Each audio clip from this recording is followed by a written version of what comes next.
guys, it's Lita. Hope you're all amazing. And if you are not, I hope my video puts a smile on your beautiful faces and makes you laugh. As you all know by now, my videos are going to be really all over the place for the month of December. And I'm going to do my best to get out the videos, get about what I want to talk about. One thing I haven't done is, back in April I did like a anime catch-up where I talked about all the anime that I watched during the month of April. So we're doing it for November early because technically it's the end of November this week, and I thought, well, let's do one early. My anime watching has been like really up and down, it has. So it's going to be a bit all over the place, but I thought I'd catch up with you guys on where I'm at with certain anime, because right now I'm trying to watch older anime and get through some rewatches. I have no idea how much I will actually get through. I have actually not planned certain anime I'm going to watch. It's by pick how I feel, whatever mood I'm in. I will cover the seasonal anime first because there's been quite a few seasonal anime I've been watching, and I've gotten some stuff written down because sometimes you just need notes to look back on. So first off, back in July that started airing, which was Banana Fish. Currently I actually have put Banana Fish on hold because with this series each week has been really heartbreaking. Like there's just something seems to always go wrong in Banana Fish, especially when it comes to AG and Ash. So I have put Banana Fish on hold for the past 2 months, but I thought I would just at least mention that because hopefully the anime will end, probably not till after December I reckon, but I'm gonna, when it's finally got all the episodes out, I will binge watch the rest of Banana Fish, because yeah, sometimes there's just shows that you can't do week by week, but seriously, Banana Fish, oh damn, it's so good. In terms of other seasonal anime, I did finish watching, I believe it was the start of this month, I'm sure it is, I finished watching Free, season 3, which is Dive to the Future. It's hard to record anything when you live with your family, it really is. Season 3, was so good. I know you can say that about a lot of things, but seriously it was. I finally managed to catch up, and I'm so glad that we're going to see it in 2020 when the Olympics time, Tokyo, perfect time to do season 4. I'm so excited from where it ended. Oh my god, the ending of season 3, just on the pinnacle bit of where Haru and Rin and everybody is about to achieve their dreams. Haru's going to get onto the big stage of swimming, compete officially in the Olympics. I'm hoping to talk in more detail about season 3 at some point. I just love the character coverage of everybody. Everybody got equal focus, limelight they did. So yeah, Free season 3 was so epic, especially the opening theme. I was replaying that a lot during my gym workouts I do. It is so adrenaline pumping, really gets me in the mood. Yes, season 3 was beyond my expectations. It really was. So next series I've dove into is, we are up to the fall 2018 season of anime, which I believe is over the halfway point now with certain shows, and there's so many that I wanted to watch because seasonal anime with me is so up and down, honestly it is. But with the fall anime, I have been keeping up with actually some of them I have. So one of them at the moment I've been keeping up with is Bloom Into You, the Yuri anime. Bloom Into You has honestly really blown me away. It has. In terms of how Yuri anime is, between, especially the relationship between two girls, between you and Naname, it is nothing like what I watched this year with Citrus and Natsuno Trap. Bloom Into You is nothing like those two series because those were full of the usual tropes you get in Yuri, which is, assault, I'm gonna force myself on you type of thing.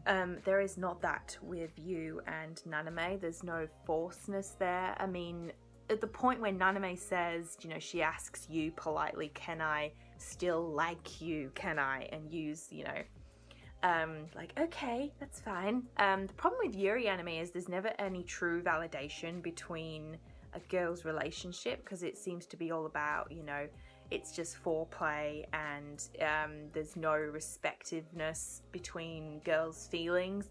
There is validation in this, like true validation between the girls. They're both respecting each other, especially Naname. I thought Naname at one point during episode 1 and 2 was going to make a move on you, but then she didn't. She was just so like respectful. Yeah, that's the best word to describe it, respectful.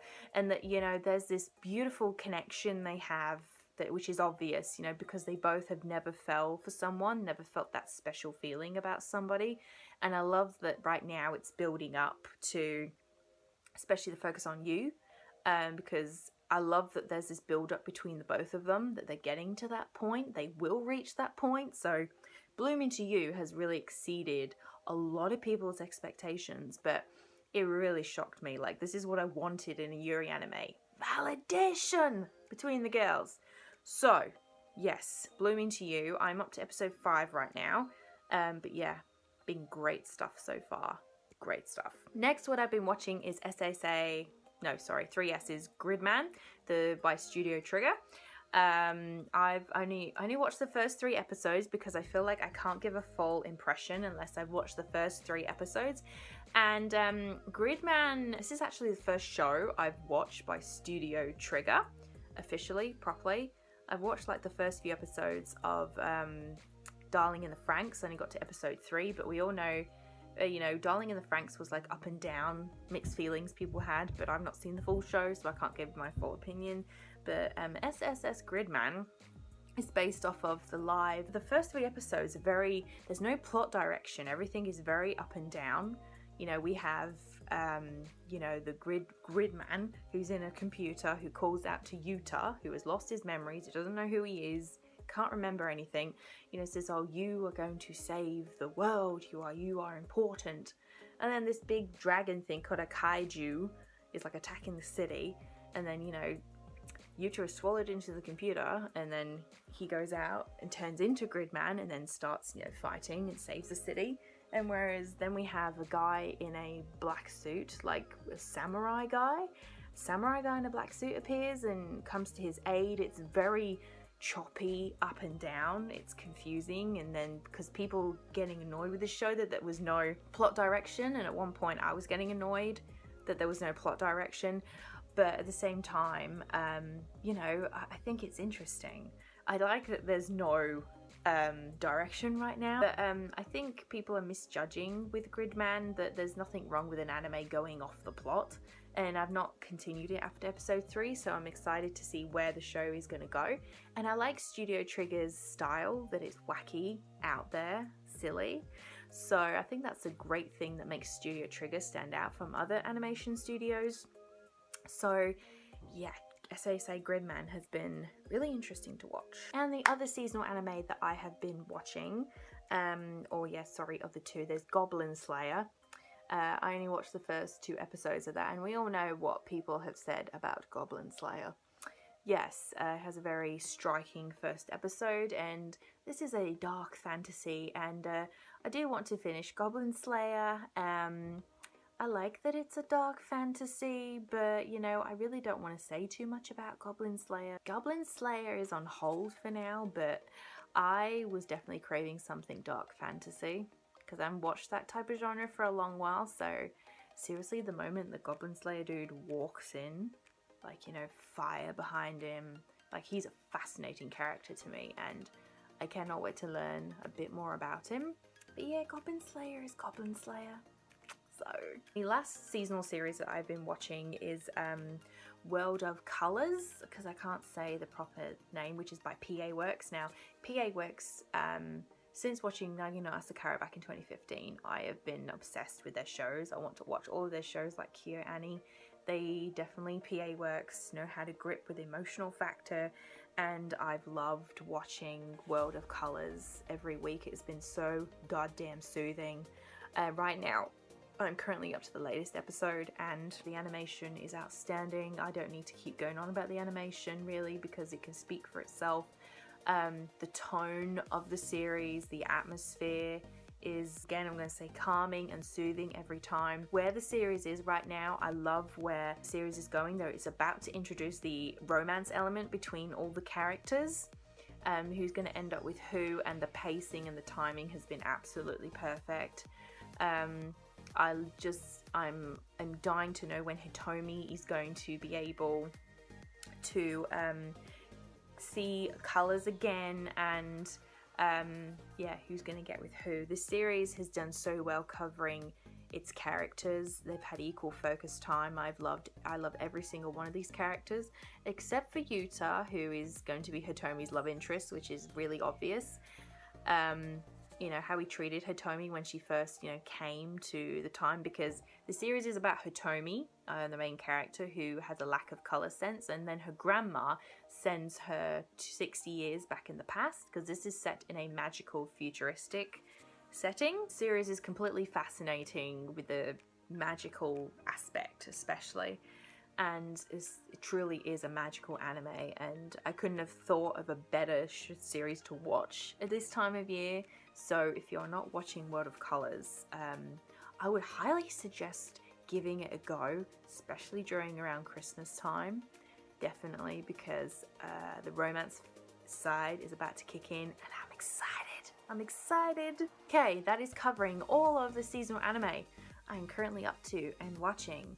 And hopefully I'll get some more of the seasonal anime I put on hold for probably the last few months, watched in December, but we shall see. Aside from all of the seasonal anime, which I feel like I've been talking about for too long, I've been watching old anime on the side, but a rewatch I recently did last week, which was the Tamayori Princess saga, or Hirohi na Kakara.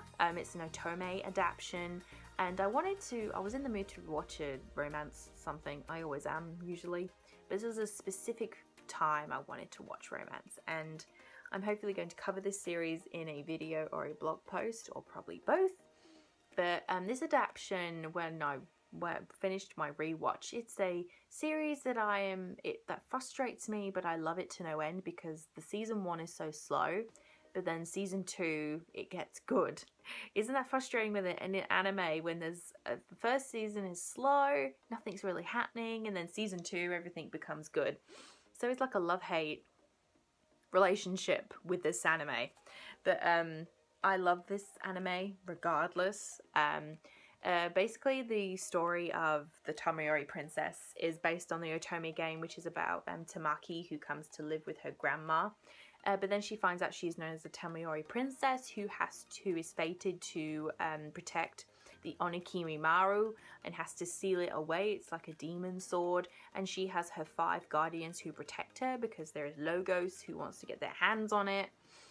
And honestly, out of the Otome adaptations I've watched, it is one of my favorites, despite it being a bit, up and down. But yeah, glad I got to rewatch that. New anime I've started, which is actually on my shelf over here. I'm currently up to episode 5 on a old series from 2001, I believe it's definitely 2001. It is Argento Soma by Studio Sunrise, who we know for all the Gundam Mecha. The series has been completely fascinating me right now, because the story has started off, it's already turned tragic and dark. And very unexpectedly. Takuto is like a genius. He's studying like science engineering, and he tragically loses his girlfriend in a freak accident, which involves a alien experimentation. And yeah, this extraterrestrial alien. Yeah, the alien kills his girlfriend, and he decides to go on the path of revenge and completely turns into someone new, known as Ryo Soma, and his sole purpose is to kill this one alien. But there's way more to the story. I'm on episode 5, but right now this series has been interesting me. This has been fascinating me a lot. It feels great to watch a sci-fi mecha show again. Yes, I will be talking about this in a video for goddamn sure, and I just need a sippy. Other anime, I have only watched the first 2 episodes of Hiyouka, which is a very well-loved show from 2012 by Kyoto Animation. I'll finally get to complete another Kyoto Animation series. I I'm already in love with this show, especially because of Chitanda. That girl is the most adorable character I've come across since Chisaki from Nagino Asakura. I love her curiosity. I love it's so cute. It is so goddamn cute every time she is so curious about something. And I love her interaction with Oroki, who is lazy boy. Don't want to do anything. And the other two characters as well, which I can't remember their names. Then we have Satoshi and Mayaka, all four of them together. They're an interesting bunch, and I'm excited to continue watching all the different little silly mysteries that end up being absolutely nothing. So this show has a beautiful atmosphere, it really does. So I'm excited to finish this. A series I completed this month was Mobile Suit Gundam Unicorn. Yes. Because it ended up being put on Netflix. Funnily enough, the time that I wanted to continue it. So I watched the 7-episode OVA, which I really did like. Gundam Unicorn. I have some ums and ahs about it, but I do want to cover it in a video. But the problem is I need to watch Mobile Suit Gundam Origins to cover Char's story. For me to talk about this series, because there's still some backstory that I am missing, and I don't want to talk about Unicorn when I don't know that. So, but Unicorn itself is definitely a gem of a Gundam series. I loved the premise of the story. It was a very fun alternate story to tell. It was. So currently, the last series that I'm watching right now that I actually started last week was purely on the spur of the moment, because I was looking at my manga shelf and I'm like, I forgot a manga that my friend sent me, and it's the story of Sanu. Oh God, I can't even say. Sainukoko. Oh God, I can't even say it. You can see the front of it. Right now I have started watching the anime. I'm on season 1. I'm up to episode 6, and right now it is really good. Episode 1, by the end of episode 2, I was convinced that I wanted to continue watching this. The story is, this is a 2007 anime, so it's still technically old. This is about a woman named Shiro Hong, who is of nobility, but her father is a librarian, but he doesn't make very much money. And then she's put an offer from the Council of Elders, we'll call them.